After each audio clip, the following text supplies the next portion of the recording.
അപ്പോൾ 65 വർഷം, അതായത് 6.5 പതിറ്റാണ്ടോളം ഇന്ത്യയുടെ സാമ്പത്തിക കാര്യങ്ങൾ തീരുമാനിച്ചിരുന്ന ഒരു ഭീമൻ പ്ലാനിംഗ് കമ്മീഷൻ എങ്ങനെയാണ് ഒരു സുപ്രഭാതത്തിൽ ഇല്ലാതായത്? ആസൂത്രണ കമ്മീഷനിൽ നിന്ന് നീതി ആയോഗിലേക്കുള്ള ആ ഒരു മാറ്റത്തിന്റെ കഥയാണ് നമ്മളിന്ന് വിശദമായി നോക്കാൻ പോകുന്നത്. ഓക്കേ, അപ്പൊ നമ്മുടെ ഈ ഒരു വിശകലനത്തിന് 4 ഭാഗങ്ങളുണ്ട്. ആദ്യം ഈ ഭീമൻ എങ്ങനെയുണ്ടായെന്ന് നോക്കാം. പിന്നെ കാലം മാറിയപ്പോൾ വന്ന മാറ്റങ്ങൾ. അതിനുശേഷം എന്തൊക്കെയായിരുന്നു പ്രധാന വിമർശനങ്ങൾ. അവസാനം പുതിയ യുഗം, അതായത് നീതി ആയോഗ് എങ്ങനെ വന്നുവെന്നും കാണാം. അപ്പോ നമുക്ക് ആദ്യത്തെ ഭാഗത്തേക്ക് കടക്കാം. ഒരു കാര്യം ആദ്യമേ പറയട്ടെ, ആസൂത്രണ കമ്മീഷൻ ഒരു പരാജയമായിരുന്നു എന്നു പറഞ്ഞ് നമുക്കിതിനെ എഴുതിത്തള്ളാൻ പറ്റില്ല. അല്ല, തീർച്ചയായും പറ്റില്ല. അതിന്റെ കാലത്ത് ഇന്ത്യക്ക് ദിശാബോധം നൽകിയ ഒരു പവർ ഹൗസ് തന്നെയായിരുന്നു അത്. അപ്പം നോക്കൂ, 1950 മാർച്ച് 15 അന്നാണ് ഇതിന്റെ തുടക്കം. അവിടുന്ന് അങ്ങോട്ട് 65 വർഷം, 12 പഞ്ചവത്സര പദ്ധതികളാണ് ഈ കമ്മീഷന്റെ കീഴിൽ വന്നത്. ഒന്ന് ആലോചിച്ച് നോക്കൂ. നമ്മൾ എന്ന് കാണുന്ന ഇന്ത്യയുടെ സാമ്പത്തിക അടിത്തറയുടെ ഒരു വലിയ ഭാഗവും പണിതത് ഈ ഒരൊറ്റ സ്ഥാപനമാണ്. പക്ഷേ ഇവിടെയാണ് ശരിക്കും രസകരമായൊരു കാര്യം. ഇത്രയും വലിയ അധികാരങ്ങളൊക്കെ ഉണ്ടായിരുന്ന ഈ പ്ലാനിംഗ് കമ്മീഷൻ നമ്മുടെ ഭരണഘടനയുടെ ഭാഗമായിരുന്നില്ല, അല്ലെങ്കിൽ പാർലമെന്റ് പാസാക്കിയ ഒരു നിയമം വഴിയും വന്നതല്ല. പിന്നെയോ വെറുമൊരു എക്സിക്യൂട്ടീവ് ഓർഡർ, അതായത് ഗവൺമെന്റിന്റെ ഒരു ഉത്തരവ് മാത്രം. പക്ഷേ അതിന്റെ തലപ്പത്ത് പ്രധാനമന്ത്രി തന്നെ ചെയർപേഴ്സണായി വന്നപ്പോൾ പിന്നെ പറയണ്ടല്ലോ, അതിന് കിട്ടിയ പവർ വേറെ ലെവലായിരുന്നു. അപ്പോൾ ആദ്യകാലങ്ങളിൽ, അതായത് ആദ്യത്തെ 7 പഞ്ചവത്സര പദ്ധതികളിൽ കമ്മീഷന്റെ രീതി ഇംപറേറ്റീവ് പ്ലാനിംഗ് എന്നായിരുന്നു. പേരുകേട്ട് പേടിക്കേണ്ട, സംഭവം സിമ്പിളാണ്. ഗവൺമെന്റാണ് ബോസ്. എവിടെ എത്ര പണം മുടക്കണം, ഫാക്ടറികൾ എന്തുൽപ്പാദിപ്പിക്കണം, ഇങ്ങനെയുള്ള എല്ലാ കാര്യങ്ങളും ഡൽഹിയിലിരുന്ന് കേന്ദ്രം തീരുമാനിക്കും. ഒരു ടോപ്പ് ഡൗൺ കൺട്രോൾ, അത്രയുള്ളൂ. എന്നാൽ കാലം എപ്പോഴും ഒരുപോലെ നിൽക്കില്ലല്ലോ, അല്ലേ? ഇന്ത്യ മാറി, ലോകം മാറി. അതോടെ ഈ എല്ലാം ഞങ്ങൾ തീരുമാനിക്കും എന്ന പഴയ രീതിക്ക് പതിയെ ഇളക്കം തട്ടിത്തുടങ്ങി. ഇവിടെയാണ് കഥയിലെ ഏറ്റവും വലിയ ട്വിസ്റ്റ് വരുന്നത്. 1991 സാമ്പത്തിക പരിഷ്കാരങ്ങൾ. അതോടെ എല്ലാം മാറിമറിഞ്ഞു. മുൻപ് ഡ്രൈവിംഗ് സീറ്റിലിരുന്ന സർക്കാർ പതിയെ പങ്കിട ഒതുങ്ങി. സമ്പദ്വ്യവസ്ഥയെ നിയന്ത്രിക്കുന്ന കൺട്രോളർ എന്ന റോളിൽ നിന്ന് സ്വകാര്യ മേഖലയ്ക്ക് പ്രോത്സാഹനം നൽകുന്ന ഒരു ഫെസിലിറ്റേറ്റർ അഥവാ സഹായിയുടെ റോളിലേക്ക് മാറി. ഈയൊരു മാറ്റത്തെയാണ് നമ്മൾ ഇൻഡിക്കേറ്റീവ് പ്ലാനിംഗ് എന്ന് വിളിക്കുന്നത്. അതായത് സർക്കാർ വഴികാട്ടി കൊടുക്കും, സ്വകാര്യ മേഖല മുന്നോട്ടു പോകും. ഈ മാറ്റങ്ങളൊക്കെ വന്നെങ്കിലും കമ്മീഷനെതിരെ ഗുരുതരമായ വിമർശനങ്ങൾ ഉയർന്നുകൊണ്ടേയിരുന്നു. ഒടുവിൽ അതിന്റെ പതനത്തിലേക്ക് നയിച്ച ആ കാരണങ്ങൾ അതെന്തൊക്കെയായിരുന്നു നമുക്ക് നോക്കാം. ഒരുപക്ഷേ ആസൂത്രണ കമ്മീഷന്റെ ശവപ്പെട്ടിയിലെ അവസാനത്തെ ആണിയടിച്ചത് ഈയൊരു റിപ്പോർട്ടായിരിക്കും. 2014 ഇൻഡിപെൻഡന്റ് ഇവാലുവേഷൻ ഓഫീസ് അഥവാ IEO കൊടുത്ത റിപ്പോർട്ടിലെ ഈയൊരു വാചകം. ആസൂത്രണ കമ്മീഷൻ ഇന്ത്യയുടെ വികസനത്തിന് ഒരു തടസ്സമായി മാറിയിരിക്കുന്നു. ഇതിൽ കൂടുതലൊന്നും പറയാനില്ല, അല്ലേ? ആ സ്ഥാപനത്തിന്റെ പ്രസക്തി എത്രത്തോളം ഇല്ലാതായി എന്ന് ഈ ഒരു വാചകത്തിൽ നിന്ന് വ്യക്തമാണ്. അപ്പോൾ എന്തൊക്കെയായിരുന്നു ആ പ്രധാന പ്രശ്നങ്ങൾ? ഒന്നാമത്തേത് ഈ വൺ സൈസ് ഫിറ്റ്സ് ഓൾ സമീപനം. അതായത് കേരളത്തിന്റെ ആവശ്യവും നാഗാലാൻഡിന്റെ ആവശ്യവും ഒന്നാണെന്ന് ഡൽഹിയിലിരുന്ന് തീരുമാനിക്കുന്ന രീതി. അത് ശരിയാവില്ലല്ലോ. പിന്നെ സംസ്ഥാനങ്ങളുടെ ആവശ്യങ്ങളെ പാടെ അവഗണിച്ചു എന്നൊരു പരാതി. പോരാത്തതിന് ഇഷ്ടക്കാരായ ഉദ്യോഗസ്ഥർക്ക് വിശ്രമിക്കാനും ശമ്പളം വാങ്ങാനും ഒരിടം, ഒരു പാർക്കിംഗ് ലോട്ടായി ഈ കമ്മീഷൻ മാറിയെന്ന ഗുരുതരമായ ആരോപണവും ഉയർന്നു. ഇതെല്ലാം കൂടിയായപ്പോൾ കാര്യങ്ങൾ കൈവിട്ടുപോയി. ഈയൊരു പശ്ചാത്തലത്തിലാണ് നമ്മുടെ കഥയുടെ അവസാന അധ്യായം തുടങ്ങുന്നത്. പഴയതിനെ പൂർണ്ണമായി ഉപേക്ഷിച്ച് പുതിയൊരു കാഴ്ചപ്പാടോടെ ഒരു പുതിയ സ്ഥാപനം വരുന്നു. അങ്ങനെ 2014 ഓഗസ്റ്റ് 15 ചെങ്കോട്ടയിൽ വെച്ച് പ്രധാനമന്ത്രി ആ പ്രഖ്യാപനം നടത്തി. ആസൂത്രണ കമ്മീഷൻ ഇനിയില്ല. അതോടെ 65 വർഷം നീണ്ട ഒരു യുഗത്തിന് അവസാനമായി. അധികം വൈകാതെ 2015 ജനുവരി 1 പുതിയൊരു സ്ഥാപനം പിറവിയെടുത്തു, നീതി ആയോഗ്. അപ്പോൾ എന്താണ് ഈ 2 സ്ഥാപനങ്ങളും തമ്മിലുള്ള പ്രധാന വ്യത്യാസം? ഇത് വളരെ പ്രധാനപ്പെട്ടതാണ്. നോക്കൂ, പ്ലാനിംഗ് കമ്മീഷൻ ഒരു ടോപ്പ് ഡൗൺ ബോഡിയായിരുന്നു. മുകളിൽ നിന്ന് താഴേക്ക് ഉത്തരവുകൾ വരും. എന്നാൽ നീതി ആയോഗ് നേരെ തിരിച്ചാണ്. ഒരു ബോട്ടം അപ്പ് അല്ലെങ്കിൽ ടീം ഇന്ത്യ സമീപനം. അതായത് സംസ്ഥാനങ്ങളുടെ അഭിപ്രായങ്ങൾക്കും പ്രാധാന്യം നൽകുന്നു. പക്ഷേ ഏറ്റവും വലിയ വ്യത്യാസം അതല്ല, അത് പണത്തിന്റെ കാര്യത്തിലാണ്. സംസ്ഥാനങ്ങൾക്ക് ഫണ്ട് അനുവദിക്കാനുള്ള പ്ലാനിംഗ് കമ്മീഷന്റെ അധികാരം നീതി ആയോഗിന് കൊടുത്തില്ല. അതോടെ നീതി ആയോഗ് പ്ലാൻ ചെയ്യുന്നൊരു ബോഡി എന്നതിലുപരി സർക്കാരിന് ഉപദേശം നൽകുന്നൊരു തിങ്ക് ടാങ്ക് മാത്രമായി മാറി. അപ്പോൾ ആത്യന്തികമായി എന്തു സംഭവിച്ചു? ആസൂത്രണം ചെയ്യാനുള്ള അധികാരം കേന്ദ്രത്തിൽ നിന്ന് ഒരു പരിധിവരെ സംസ്ഥാനങ്ങളുടെ കയ്യിലേക്കെത്തി. ഇതൊരു ചെറിയ മാറ്റമല്ല. അപ്പോൾ സ്വാഭാവികമായും ഒരു ചോദ്യം വരും, അല്ലേ? ഈ പുതിയ അധികാരം ഉപയോഗിച്ച് നമ്മുടെ സംസ്ഥാനങ്ങൾ അവരുടെ സാമ്പത്തിക ഭാവി എങ്ങനെ രൂപപ്പെടുത്തും? ഇത് ഇന്ത്യയുടെ ഫെഡറൽ ഘടനയെ ശക്തിപ്പെടുത്തുമോ? കാത്തിരുന്ന് കാണേണ്ട ഒരു കാര്യമാണ്. ഒന്നാലോചിച്ചു നോക്കൂ, സ്വാതന്ത്ര്യം കിട്ടിയ സമയം, ഒരു പുതിയ രാജ്യം, നൂറുകണക്കിന് ഭാഷകൾ, ആയിരക്കണക്കിന് സംസ്കാരങ്ങൾ, ഇത്രയധികം വൈവിധ്യമുള്ള ഇന്ത്യയെ എങ്ങനെയാണ് ഒരൊറ്റ സാമ്പത്തിക ശക്തിയായി വാർത്തെടുക്കുക? ആ വലിയ ചോദ്യത്തിന് ഇന്ത്യ കണ്ടെത്തിയ ഉത്തരമായിരുന്നു കേന്ദ്രീകൃത ആസൂത്രണം. ആ വലിയ പരീക്ഷണത്തിന്റെ കഥയാണ് നമ്മളിന്ന് പരിശോധിക്കാൻ പോകുന്നത്. അപ്പോ എന്തായിരുന്നു യഥാർത്ഥ വെല്ലുവിളി? ഡൽഹിയിലിരുന്ന് രാജ്യത്തിന് മുഴുവനായൊരു പ്ലാൻ ഉണ്ടാക്കുമ്പോൾ കേരളത്തിന്റെയോ തമിഴ്നാടിന്റെയോ പഞ്ചാബിന്റെയോ പ്രാദേശികമായ ആവശ്യങ്ങൾ എങ്ങനെ പരിഗണിക്കും? അല്ലേ? കേന്ദ്രത്തിന്റെ വലിയ ലക്ഷ്യങ്ങളും സംസ്ഥാനങ്ങളുടെ അവകാശങ്ങളും തമ്മിൽ ഒരു ബാലൻസ് കണ്ടെത്തണമായിരുന്നു. അതായിരുന്നു ഏറ്റവും വലിയ ടാസ്ക്. അപ്പോ ഈയൊരു വലിയ ചോദ്യത്തിന് ഇന്ത്യ കണ്ടുപിടിച്ച ഉത്തരമെന്തായിരുന്നു? വളരെ രസകരമായൊരാശയമായിരുന്നു അത്. കേന്ദ്രത്തെയും എല്ലാ സംസ്ഥാനങ്ങളെയും ഒരു മേശയ്ക്ക് ചുറ്റും കൊണ്ടുവരുന്ന ഒരു സ്ഥാപനം.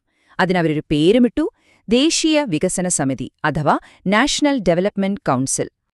ശരിക്കും പറഞ്ഞാൽ ഈ ദേശീയ വികസന സമിതിയെ ഇന്ത്യയുടെ ഒരു സാമ്പത്തിക പാർലമെന്റ് എന്ന് തന്നെ വിളിക്കാമായിരുന്നു. കാരണം രാജ്യത്തിന്റെ സാമ്പത്തിക ഭാവിയെക്കുറിച്ചുള്ള ഏറ്റവും പ്രധാനപ്പെട്ട തീരുമാനങ്ങൾ എല്ലാവരും ഒരുമിച്ചിരുന്ന് സംസാരിച്ച് ഉറപ്പിക്കുന്ന ഒരു സൂപ്പർ ബോഡിയായിരുന്നു അത്. അങ്ങനെ 1952 ഓഗസ്റ്റ് 6-ാം തീയതി ആ ആശയം യാഥാർത്ഥ്യമായി. ഇവിടെ നമ്മൾ ശ്രദ്ധിക്കേണ്ട ഒരു കാര്യമുണ്ട്. ഇതൊരു നിയമം വഴിയോ ഭരണഘടനാ ഭേദഗതി വഴിയോ അല്ല വന്നത്. വെറുമൊരു ക്യാബിനറ്റ് തീരുമാനത്തിലൂടെയാണ് NDC രൂപീകൃതമായത്. അത് ഇന്ത്യയുടെ ആസൂത്രണ ചരിത്രത്തിലെ ഒരു വലിയ നാഴികക്കല്ലായിരുന്നു. അപ്പോ ആരൊക്കെയായിരുന്നു ഈ കൗൺസിലുണ്ടായിരുന്നത്? ഒന്ന് നോക്കിയേ. പ്രധാനമന്ത്രി, എല്ലാ കേന്ദ്രമന്ത്രിമാരും, പിന്നെ എല്ലാ സംസ്ഥാനങ്ങളിലെയും മുഖ്യമന്ത്രിമാരും, എല്ലാവരും ഒരേ മുറിയിൽ. അതായത് ഡൽഹിയിൽ എടുക്കുന്ന തീരുമാനങ്ങളിൽ ഓരോ സംസ്ഥാനത്തിനും നേരിട്ട് അഭിപ്രായം പറയാനൊരവസരം. സഹകരണ ഫെഡറലിസത്തിലേക്കുള്ള ആദ്യത്തെ ചുവടുവെപ്പ് എന്ന് തന്നെ പറയാം. ഇതാണ് ഇതിലെ ഏറ്റവും രസകരമായ പോയിന്റ്. NDCക്ക് ഭരണഘടനയിലോ ഒരു നിയമപുസ്തകത്തിലോ യാതൊരു സ്ഥാനവും ഉണ്ടായിരുന്നില്ല. അപ്പൊ പിന്നെ ഇതിന് എങ്ങനെ ഇത്രയും പവർ കിട്ടി, അല്ലേ? അതിന്റെ ശക്തി മുഴുവൻ അതിലെ അംഗങ്ങളിൽ നിന്നായിരുന്നു.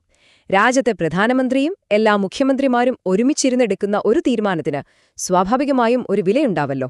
അതായിരുന്നു അതിന്റെ പവർ. ഓക്കെ, അപ്പോ ഈ ചർച്ചകളെല്ലാം കൊള്ളാം. പക്ഷേ ഇതൊക്കെ വെറും സംസാരത്തിലൊതുങ്ങിയ മടിയോ? പോരല്ലോ. സാധാരണക്കാരന്റെ ജീവിതത്തിൽ മാറ്റം കൊണ്ടുവരണ്ടേ? അപ്പോ ഈ വലിയ വലിയ ആശയങ്ങളൊക്കെ താഴെത്തട്ടിൽ എങ്ങനെയാണ് നടപ്പിലാക്കിയിരുന്നത്? അതിന് എന്ത് ടൂൾസാണ് ഉപയോഗിച്ചത്? ഈ വലിയ വികസന കാഴ്ചപ്പാട് നടപ്പിലാക്കാൻ സർക്കാരിന്റെ കയ്യിൽ പ്രധാനമായും 3 ടൂളുകൾ അഥവാ പദ്ധതികളുണ്ടായിരുന്നു. നമുക്കവയെ വികസനത്തിന്റെ 3 തൂണുകൾ എന്ന് വിളിക്കാം. നമുക്ക് ഓരോന്നായിട്ട് നോക്കാം. ഈ 3 എണ്ണത്തിനും 3 വ്യത്യസ്ത ലക്ഷ്യങ്ങളായിരുന്നു. ഒന്നാമത്തേത് പഞ്ചവത്സര പദ്ധതികൾ. അത് രാജ്യത്തിന്റെ മൊത്തത്തിലുള്ള വളർച്ചയ്ക്കായിരുന്നു. രണ്ടാമത്തേത് 20 പരിപാടി. അത് ദാരിദ്ര്യം കുറയ്ക്കാൻ വേണ്ടിയുള്ളതായിരുന്നു. മൂന്നാമത്തേത് MP ലാഡ്സ്. അത് വികസനത്തെ ഓരോ ഗ്രാമത്തിലും എത്തിക്കാനുള്ളതായിരുന്നു. അപ്പോ എന്തായിരുന്നു ഈ പഞ്ചവത്സര പദ്ധതികൾ? സംഭവം സിമ്പിളാണ്. സോവിയറ്റ് യൂണിയന്റെ മോഡൽ കണ്ടിഷ്ടപ്പെട്ട് നമ്മളിങ്ങോട്ട് കൊണ്ടുവന്നതാണ്. രാജ്യത്തിന്റെ അടുത്ത 5 വർഷത്തേക്കുള്ള ഒരു മെഗാ പ്ലാൻ.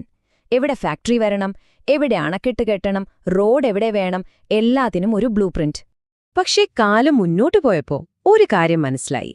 വലിയ വലിയ ഫാക്ടറികളും പ്രോജക്റ്റുകളും മാത്രം പോരാ. സാധാരണക്കാരന്റെ അടിസ്ഥാന പ്രശ്നങ്ങൾക്ക് ഒരു പരിഹാരം വേണം. ഈ ഒരു ചിന്തയിൽ നിന്നാണ് 1975-ൽ അടുത്ത വലിയൊരു പ്രോഗ്രാം വരുന്നത്, 20 പരിപാടി. ഇതിന്റെ പേര് കേൾക്കുമ്പോൾ തന്നെ കാര്യം പിടികിട്ടും. ദാരിദ്ര്യത്തിനെതിരെയുള്ള ഒരു ഡയറക്റ്റ് അറ്റാക്ക്. രാജ്യത്തിന്റെ GDP എത്ര കൂടി എന്നതിനേക്കാൾ ഒരു പാവപ്പെട്ടവന്റെ വീട്ടിൽ എന്ത് മാറ്റം വന്നു എന്ന് നോക്കുകയായിരുന്നു ഇതിന്റെ പ്രധാന ലക്ഷ്യം. വളരെ ഫോക്കസ്ഡായൊരു ഇടപെടൽ. ആസൂത്രണം അവിടെയും നിന്നില്ല. അത് വീണ്ടും താഴേക്കിറങ്ങി, എക്കബരെ ലോക്കൽ ലെവലിലേക്ക്. 1993-ൽ വന്ന MP ലാഡ്സ് പദ്ധതിയായിരുന്നു അടുത്തത്. ഓരോ MPക്കും സ്വന്തം മണ്ഡലത്തിലെ പ്രാദേശിക ആവശ്യങ്ങൾക്കനുസരിച്ച് നേരിട്ട് വികസനമെത്തിക്കാൻ പണം നൽകുന്ന ഒരു പുതിയ സ്കീം. 5 കോടി രൂപ. അതാണ് ഓരോ വർഷവും ഓരോ MPക്കും അവരുടെ മണ്ഡലത്തിൽ ചെലവഴിക്കാൻ കിട്ടുന്നത്. ഒന്ന് ആലോചിച്ചു നോക്കൂ.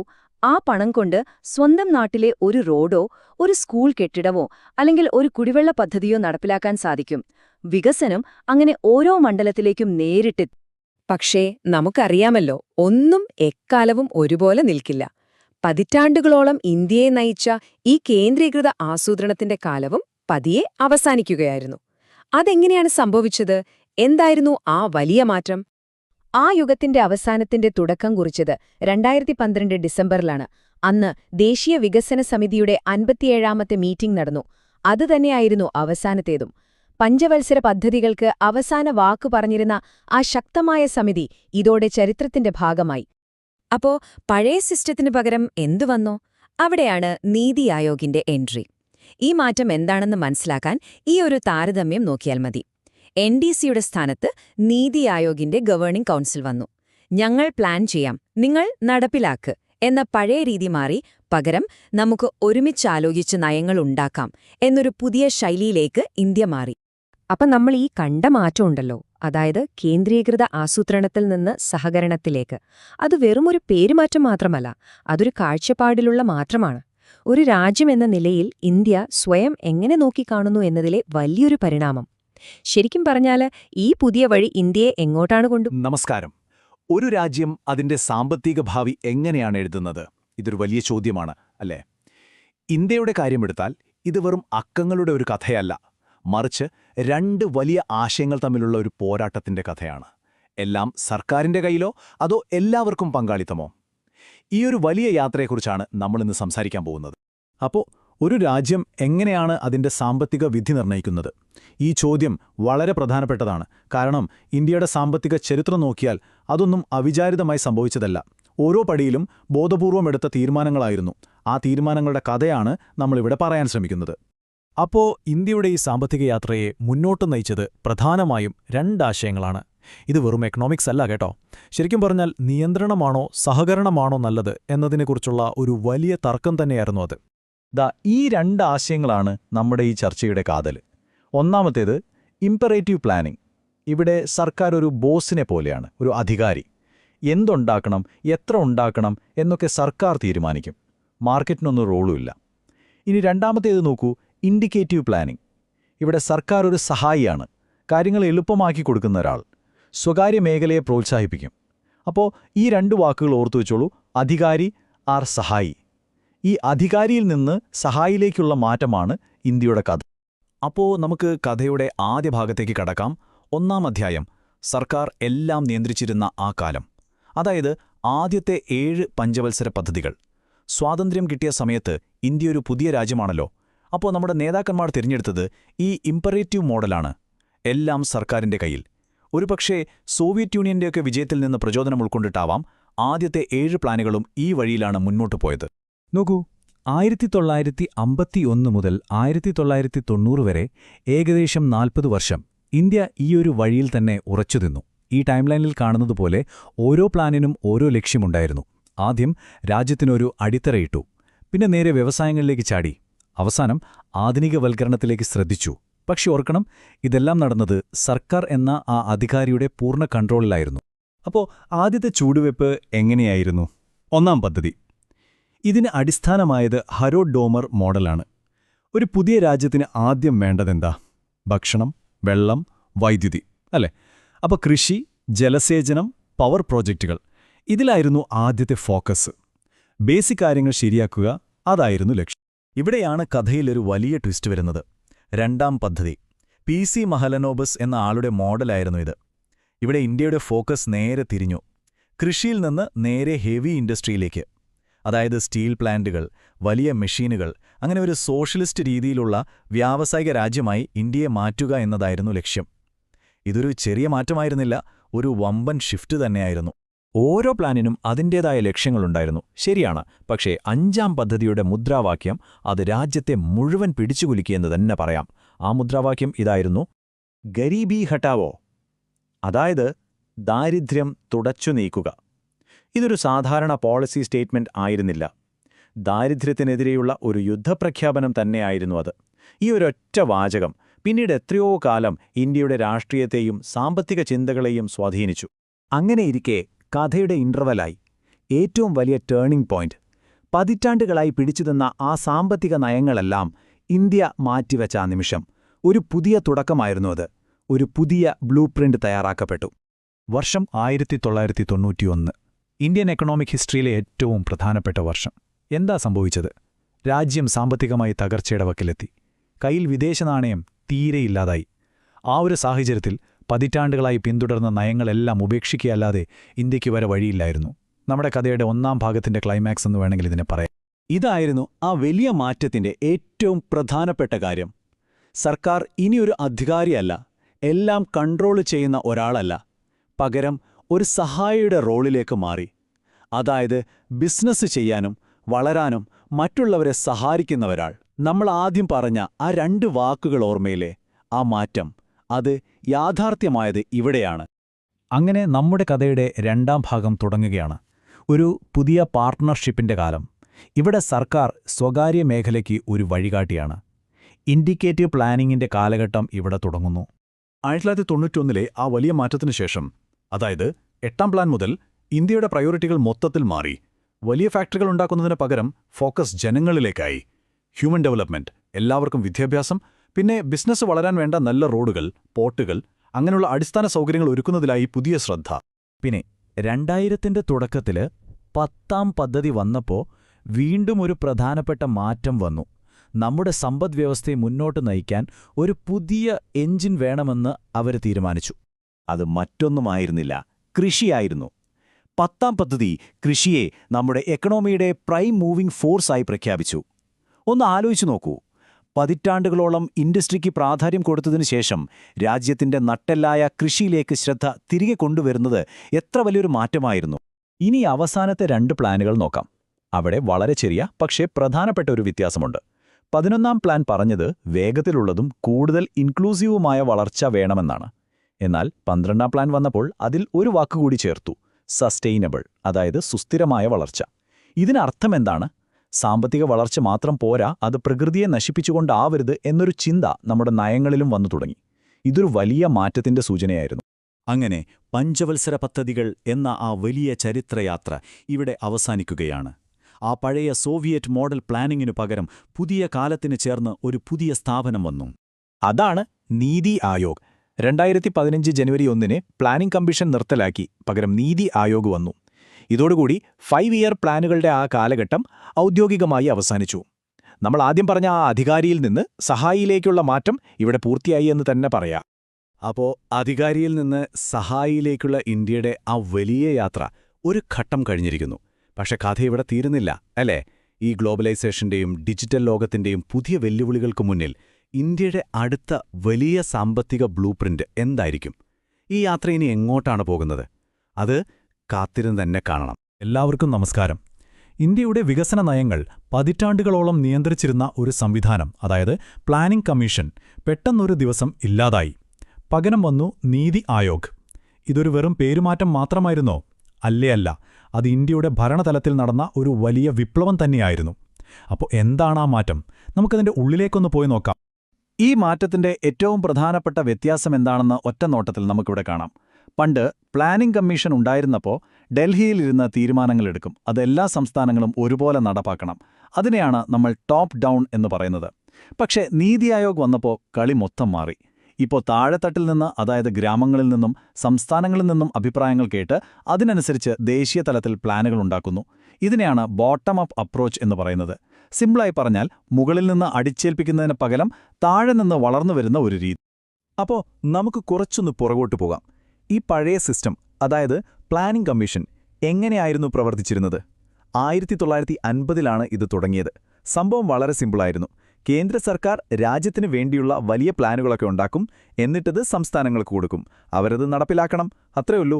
പക്ഷേ ഇതിനൊരു വലിയ പ്രശ്നമുണ്ടായിരുന്നു. അതിനെയാണ് വൺ സൈസ് ഫിറ്റ്സ് ഓൾ പ്രശ്നം എന്ന് പറയുന്നത്.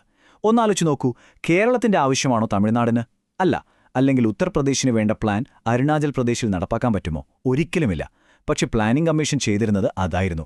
ഒരൊറ്റ പ്ലാൻ, ഇന്ത്യ മുഴുവൻ. ഇതിൽ സംസ്ഥാനങ്ങൾക്ക് വലിയ റോളൊന്നുമില്ലായിരുന്നു, പറയുന്നതങ്ങ് കേൾക്കുക. മാത്രമല്ല, ഈ 5 വർഷത്തെ പ്ലാനുകളുണ്ടല്ലോ, അത് ഭയങ്കര ഫിക്സ്ഡ് ആയിരുന്നു. കാലത്തിനനുസരിച്ച് മാറ്റങ്ങൾ വരുത്താൻ വലിയ പാടായിരുന്നു. അങ്ങനെയാണ് ആ നിർണായകമായ ദിവസം വരുന്നത്, 2015 ജനുവരി 1. അന്ന് 1950 തുടങ്ങിയ പ്ലാനിംഗ് കമ്മീഷൻ എന്ന ആ വലിയ സംവിധാനം ഓർമ്മയായി. അതേ ദിവസം തന്നെ ഇന്ത്യയുടെ ആസൂത്രണ ചരിത്രത്തിൽ ഒരു പുതിയ അധ്യായം തുടങ്ങി, നീതി ആയോഗ്. ഇതൊരു പുതിയ യുഗത്തിന്റെ തുടക്കം തന്നെയായിരുന്നു. നീതി ആയോഗ് കൊണ്ടുവന്ന ഏറ്റവും വലിയ മാറ്റങ്ങളിലൊന്ന് അതിന്റെ ആശയങ്ങളിലായിരുന്നു. അതിൽ പ്രധാനപ്പെട്ട ഒന്നാണ് ടീം ഇന്ത്യ. അതോടൊപ്പം വന്ന മറ്റൊരു വാക്കാണ് സഹകരണ ഫെഡറലിസം അഥവാ കോപ്പറേറ്റീവ് ഫെഡറലിസം. പഴയ ഒരു മേലാളൻ കീഴാളൻ ബന്ധത്തിൽ നിന്ന് മാറി കേന്ദ്രവും സംസ്ഥാനങ്ങളും ഒരു ടീമായി പ്രവർത്തിക്കുന്ന ഒരു പുതിയ കളിയിലേക്ക് നമ്മൾ മാറി. അതെങ്ങനെയാണെന്ന് നോക്കാം. അപ്പോൾ എന്താണ് ഈ സഹകരണ ഫെഡറലിസം? അതിന്റെ അർത്ഥം ഇത്രയുള്ളൂ: ഇന്ത്യയുടെ വികസന കാര്യത്തിൽ കേന്ദ്ര സർക്കാരും സംസ്ഥാന സർക്കാരുകളും തുല്യരാണ്, ഈക്വൽ പാർട്ട്നേഴ്സ്. പണ്ട് കേന്ദ്രം തീരുമാനിക്കും, സംസ്ഥാനം അനുസരിക്കുമെന്നായിരുന്നു. ഇപ്പം അങ്ങനെയല്ല. ഒരുമിച്ച് ചർച്ച ചെയ്യും, ഒരുമിച്ച് തീരുമാനങ്ങളെടുക്കും, ഒരുമിച്ച് നടപ്പാക്കും. ഇതൊരു ചെറിയ മാറ്റമല്ല, അധികാരത്തിന്റെ ഘടനയെ തന്നെ മാറ്റിമറിച്ച ഒരു വലിയ ചുവടുവയ്പ്പായിരുന്നു അത്. ഇത് പ്രായോഗികമായി എന്തു മാറ്റമാണുണ്ടാക്കിയത്? ഒന്നാമതായി, സംസ്ഥാനങ്ങൾ വെറും കേൾവിക്കാരല്ലാതായി. നയങ്ങൾ ഉണ്ടാക്കുന്നതിൽ അവർക്കിപ്പോൾ നേരിട്ട് പങ്കുണ്ട്. അവരുടെ ശബ്ദത്തിന് വിലയുണ്ടായി. നീതി ആയോഗ് അവർക്ക് സംസാരിക്കാനും അവരുടെ ആവശ്യങ്ങൾ പറയാനുമുള്ളൊരു വേദിയായി മാറി. ചുരുക്കി പറഞ്ഞാൽ, രാജ്യത്തിന്റെ വളർച്ചയുടെ ഡ്രൈവിംഗ് സീറ്റിലേക്ക് സംസ്ഥാനങ്ങളെ കൂടി കൊണ്ടുവന്നു. ഓക്കെ, അപ്പൊ കേന്ദ്ര സംസ്ഥാന ബന്ധം മാറി. ഇനി നമുക്ക് നോക്കാനുള്ളത് പ്ലാനിങ്ങിലെ മാറ്റമാണ്. ആ പഴയ 5 വർഷം കൂടുമ്പോഴുള്ള പഞ്ചവത്സര പദ്ധതികളില്ലേ, അത് പോയി. പകരം കുറച്ചുകൂടി ഫ്ലെക്സിബിളായ ദീർഘകാലത്തേക്ക് ലക്ഷ്യങ്ങൾ വയ്ക്കുന്ന ഒരു പുതിയ രീതി വന്നു. അതെന്താണെന്ന് നോക്കാം. ഈ പുതിയ പ്ലാനിംഗ് ഒരു പിരമിഡ് പോലെയാണ്. ഏറ്റവും താഴെ അടുത്ത 3 വർഷത്തേക്ക് നമ്മൾ എന്ത് ചെയ്യണം എന്നുള്ളൊരു ആക്ഷൻ അജണ്ട. ഇത് ഷോർട്ട് ടേം ആണ്. അതിൻ്റെ മുകളിലായി അടുത്ത 7 വർഷത്തേക്കുള്ളൊരു സ്ട്രാറ്റജി, അതായത് ഒരു റോഡ് മാപ്പ്. ഏറ്റവും മുകളിൽ നമ്മുടെ ഏറ്റവും വലിയ ലക്ഷ്യം, 15 വർഷം കൊണ്ട് ഇന്ത്യ എവിടെ എത്തണം എന്നുള്ളൊരു വിഷൻ ഡോക്യുമെന്റ്. കണ്ടില്ലേ?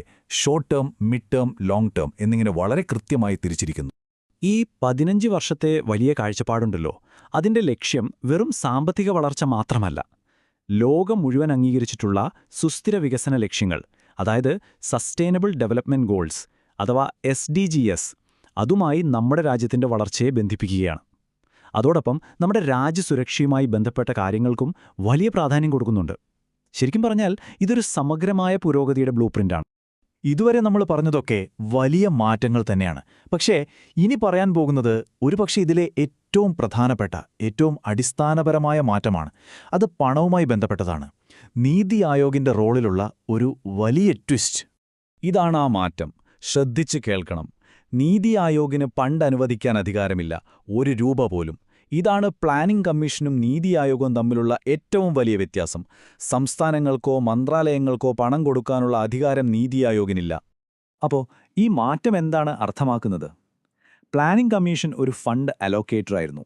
അതായത് പണം എവിടെയൊക്കെ ആർക്കൊക്കെ കൊടുക്കണമെന്ന് തീരുമാനിക്കുന്ന ഒരു പവർ സെന്റർ.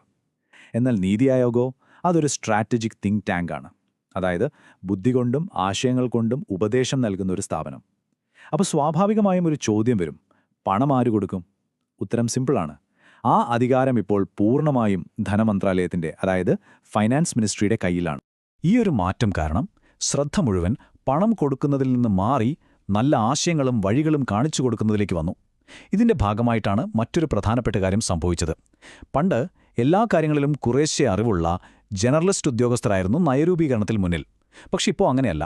ഓരോ മേഖലയിലും, അത് കൃഷിയോ ടെക്നോളജിയോ ആരോഗ്യരംഗമോ ആകട്ടെ, ആഴത്തിൽ അറിവുള്ള ഡൊമെയിൻ സ്പെഷ്യലിസ്റ്റുകൾക്ക് പ്രാധാന്യം കൂടി.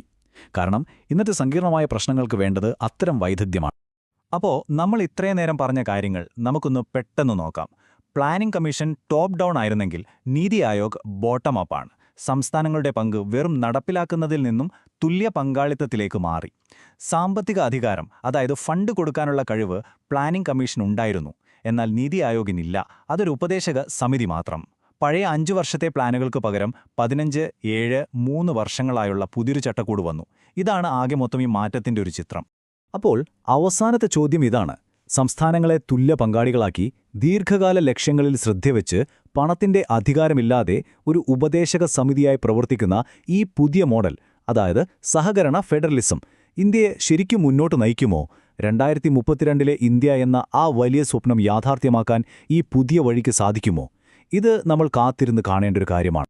നമസ്കാരം.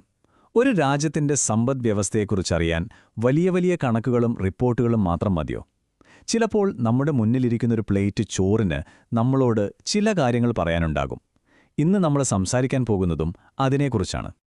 അതെ, നിങ്ങൾ കേട്ടത് കറക്റ്റാണ്. നിങ്ങളുടെ ഉച്ചഭക്ഷണത്തിന് ഒരു രാജ്യത്തിന്റെ സാമ്പത്തിക ആരോഗ്യത്തെക്കുറിച്ച് ഒരുപാട് കാര്യങ്ങൾ പറയാൻ പറ്റും. കേൾക്കുമ്പോൾ ഒരു അതിശയം തോന്നാമല്ലേ? പക്ഷേ സത്യം പറഞ്ഞാൽ നമ്മുടെ പ്ലേറ്റിലെ ഓരോ വിഭവത്തിനും പിന്നിൽ വലിയൊരു സാമ്പത്തിക കഥയുണ്ട്. അപ്പോൾ ശരി, നമുക്ക് ഈ വിശകലനത്തിന്റെ ആദ്യ ഭാഗത്തേക്ക് കടക്കാം. ഒരു പ്ലേറ്റിലെ സാമ്പത്തിക ശാസ്ത്രം. നമ്മൾ പലപ്പോഴും കേൾക്കാറില്ലേ GDP, പണപ്പെരുപ്പം, സാമ്പത്തിക നയങ്ങൾ എന്നൊക്കെ. സത്യം പറഞ്ഞാലേ ഇതൊക്കെ നമ്മുടെ സാധാരണ ജീവിതത്തെ എങ്ങനെയാണ് ബാധിക്കുന്നതെന്ന് നമുക്ക് പെട്ടെന്നൊരു പിടിയും കിട്ടില്ല. സർക്കാരിന്റെ വലിയ തീരുമാനങ്ങൾ നമ്മുടെയൊക്കെ ജീവിതത്തെ എങ്ങനെ തൊടുന്നു എന്ന് നേരിട്ട് മനസ്സിലാക്കാൻ കുറച്ച് ബുദ്ധിമുട്ടാണ്. എന്നാൽ ഇതിനൊരു സിമ്പിൾ വഴിയുണ്ട്. നമ്മൾ എന്നും കാണുന്ന, അനുഭവിക്കുന്ന ഒന്നിലേക്ക് ശ്രദ്ധിച്ചാൽ മതി. നമ്മുടെ സ്വന്തം ഭക്ഷണത്തളിക. ഇതിലൂടെ ഏറ്റവും സങ്കീർണമായ സാമ്പത്തിക മാറ്റങ്ങൾ പോലും നമുക്ക് വളരെ എളുപ്പത്തിൽ മനസ്സിലാക്കാനാകും. ഈ ഒരു ചിന്താരീതിക്ക് അല്ലെങ്കിൽ ഈ ഒരു പഠനത്തിന് ഇക്കണോമിക് സർവേ ഓഫ് ഇന്ത്യ തന്നെ ഒരു പേരിട്ടിട്ടുണ്ട്. അതാണ് താലിനോമിക്സ്. അപ്പോൾ എന്താണ് ഈ താലിനോമിക്സ്? വളരെ ലളിതമായി പറഞ്ഞാൽ, ഇന്ത്യയിലെ ഒരു സാധാരണക്കാരൻ ഒരു നേരം ഊണ് കഴിക്കാൻ എത്ര രൂപ കൊടുക്കുന്നു എന്ന് നോക്കുന്ന ഒരു രീതിയാണിത്. ഇതിലൂടെ സാമ്പത്തിക നയങ്ങളിലെ മാറ്റങ്ങൾ ജനങ്ങളെ യഥാർത്ഥത്തിൽ എങ്ങനെ ബാധിക്കുന്നുവെന്ന് നമുക്ക് അളക്കാൻ പറ്റും. ശരി, അപ്പോൾ ഈ താലിനോമിക്സ് വെച്ച് നോക്കുമ്പോൾ നമ്മുടെ ഭക്ഷണത്തിന്റെ വിലയ്ക്ക് ശരിക്കും എന്തു പറ്റി? വാ, നമുക്ക് കണക്കുകളിലേക്ക് നേരിട്ട് കടക്കാം. ഇവിടെയാണ് ഏറ്റവും പ്രധാനപ്പെട്ട ഒരു കാര്യം വരുന്നത്. 2015-16 കാലഘട്ടത്തിന് ശേഷം വെജിറ്റേറിയൻ താലിയുടെ വിലയിൽ വലിയൊരു കുറവ് വന്നിട്ടുണ്ട് എന്നാണ് പഠനങ്ങൾ പറയുന്നത്. ഇത് സാധാരണക്കാരന്റെ ജീവിതത്തെ എങ്ങനെ സ്വാധീനിച്ചു എന്ന് നോക്കാം. അപ്പോൾ സ്വാഭാവികമായും ഒരു ചോദ്യം വരും, അല്ലേ? ഈ വില കുറഞ്ഞതുകൊണ്ട് ഒരു സാധാരണ ഇന്ത്യൻ കുടുംബത്തിന് ശരിക്കും എന്താ ഗുണം കിട്ടിയത്? ഉത്തരം ഈ ഒരു സംഖ്യയാണ്: 11,000 രൂപ. ശരിക്കും പറഞ്ഞാൽ ഒരു വർഷം ഒരു ശരാശരി ഇന്ത്യൻ കുടുംബത്തിന് ഏകദേശം 11,000 രൂപ ലാഭിക്കാൻ പറ്റി. ഇതൊരു ചെറിയ തുകയല്ല അല്ലേ? ചിലപ്പോൾ ഒരു കുട്ടിയുടെ ഒരു വർഷത്തെ ട്യൂഷൻ ഫീസ് ആയിരിക്കാം, അല്ലെങ്കിൽ പെട്ടെന്ന് വരുന്നൊരു ആശുപത്രി ചിലവിന് ഇത് വലിയൊരു സഹായമാകും. ഇത് വെറുമൊരു കണക്കല്ല, ഓരോ കുടുംബത്തിന്റെയും പോക്കറ്റിലെത്തുന്ന യഥാർത്ഥ ആശ്വാസമാണ്. പക്ഷേ എങ്ങനെയാണിത് സംഭവിച്ചത്? എന്തുകൊണ്ടാണ് നമ്മുടെ ഊണിന്റെ വില കുറഞ്ഞത്? അതിന് പിന്നിലെ സാമ്പത്തിക ശക്തികൾ എന്തൊക്കെയാണെന്ന് നമുക്ക് നോക്കാം. ഈ കാണുന്ന പട്ടിക ഒന്ന് ശ്രദ്ധിക്കൂ. 2009-നും 2014-നും ഇടയ്ക്ക് ഭക്ഷണസാധനങ്ങളുടെ വിലയിൽ ഭയങ്കരമായ കയറ്റിറക്കങ്ങളായിരുന്നു. എന്നാൽ 2014-നും 2019-നും ഇടയിലോ വിലകൾ കുറച്ചുകൂടി സ്റ്റേബിളായി, അതായത് വലിയ മാറ്റങ്ങളില്ലാതെ നിന്നു. ഇതാണ് ഭക്ഷണത്തിന്റെ വില കുറയാനുള്ള ഒരു പ്രധാന കാരണം. ഈ വിലസ്ഥിരതയ്ക്ക് പിന്നിൽ പല കാരണങ്ങളുണ്ട്. ഉൽപ്പന്നങ്ങളെ വേഗത്തിൽ മാർക്കറ്റിലെത്തിക്കാൻ പറ്റി, അവ കേടുകൂടാതെ സൂക്ഷിക്കാൻ നല്ല സ്റ്റോറേജ് സൗകര്യങ്ങൾ വന്നു. പിന്നെ കർഷകർക്ക് അവരുടെ വിളകൾക്ക് ന്യായമായ വില ഉറപ്പാക്കുന്ന താങ്ങുവില അഥവാ MSP പോലുള്ള സർക്കാർ പദ്ധതികളും ഇതിന് സഹായിച്ചു. ഇതെല്ലാം ചേർന്നാണ് വിലയിലൊരു സ്ഥിരത കൊണ്ടുവന്നത്. അപ്പോ ഇത്രയും കാര്യങ്ങൾ പറഞ്ഞതിൽ നിന്ന് നമുക്ക് എന്താണ് മനസ്സിലാക്കേണ്ടത്? എന്താണ് ഇതിന്റെ എല്ലാം ഒരു ചുരുക്കം? ഇവിടെ നമ്മൾ മനസ്സിലാക്കേണ്ട പ്രധാനപ്പെട്ട കാര്യം ഇതാണ്: സാമ്പത്തിക ശാസ്ത്രമെന്ന് പറയുന്നത് പുസ്തകങ്ങളിലെ അക്കങ്ങളോ ഗ്രാഫുകളോ മാത്രമല്ല. അത് നമ്മുടെയൊക്കെ അടുക്കള വരെ എത്തുന്ന, നമ്മുടെ ജീവിതത്തെ നേരിട്ട് സ്പർശിക്കുന്ന ഒരു യാഥാർത്ഥ്യമാണ്. നമ്മുടെ രാജ്യത്തിന്റെ സാമ്പത്തിക ആരോഗ്യം അറിയാൻ ചിലപ്പോൾ നമ്മുടെ പ്ലേറ്റിലേക്ക് നോക്കിയാൽ മതി. അപ്പോൾ ഒന്ന് ആലോചിച്ചു നോക്കൂ. നമ്മുടെ ഊണിന് ഇത്രയൊക്കെ പറയാനുണ്ടെങ്കിൽ നമ്മുടെ സമ്പദ്വ്യവസ്ഥയെക്കുറിച്ച് പറഞ്ഞുതരാൻ കഴിയുന്ന മറ്റെന്തെല്ലാം സാധനങ്ങൾ നമുക്ക് ചുറ്റുമുണ്ട്? ഒരുപക്ഷേ നമ്മളെന്നും കുടിക്കുന്ന ചായയുടെ വില, അല്ലെങ്കിൽ ഒരു ബസ് ടിക്കറ്റിന്റെ നിരക്ക്. നിങ്ങൾക്ക് തോന്നുന്നത് എന്താണെന്ന് തീർച്ചയായും ഞങ്ങളെ അറിയിക്കൂ.